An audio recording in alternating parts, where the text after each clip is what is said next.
Jusqu'où ira la pétition contre la loi du plomb? Alors que celle-ci a franchi le cap historique des 500 000 signatures ce samedi, nécessaire pour l'organisation d'un débat à l'Assemblée nationale, elle dépassait ce dimanche 20 juillet à midi les 850 000 signatures. Face au tel engouement sur le texte déposé par une étudiante de 23 ans, plusieurs opposants à cette loi controversée en appellent à un ultime bras de fer avec l'exécutif. Avec notamment une revendication, celle qu'Emmanuel Macron ne promulgue pas le texte. La pétition contre la loi du plomb dépasse le cap très symbolique des 500 000 signatures.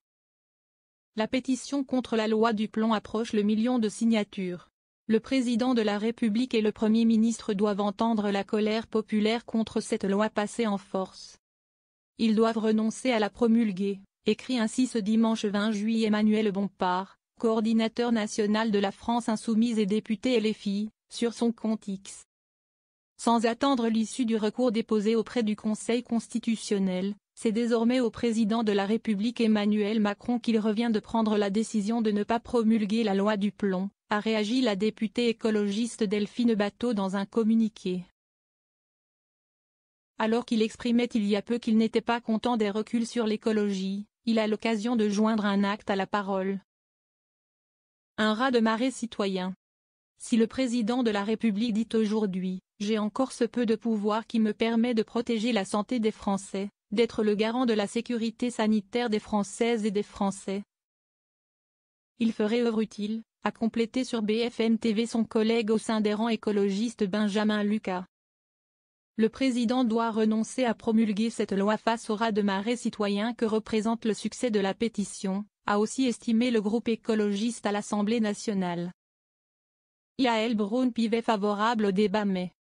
Du côté des défenseurs du texte en revanche, les réactions sont bien plus mesurées.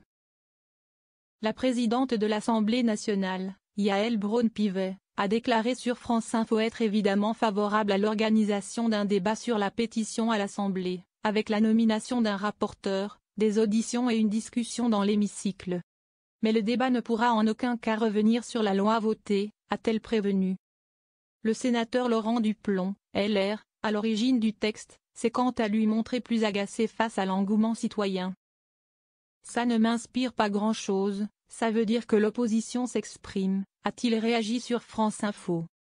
Derrière, il y aura sûrement un débat organisé à l'Assemblée nationale pour dire ce qu'on a dit pendant 6 mois. A-t-il déclaré, affirmant qu'il y a eu des débats, que ce soit au Sénat en première lecture, pendant la commission mixte paritaire, en conclusion de la commission mixte paritaire. Et que c'est bien ce texte qui fera force de loi, s'il est promulgué par le président de la République.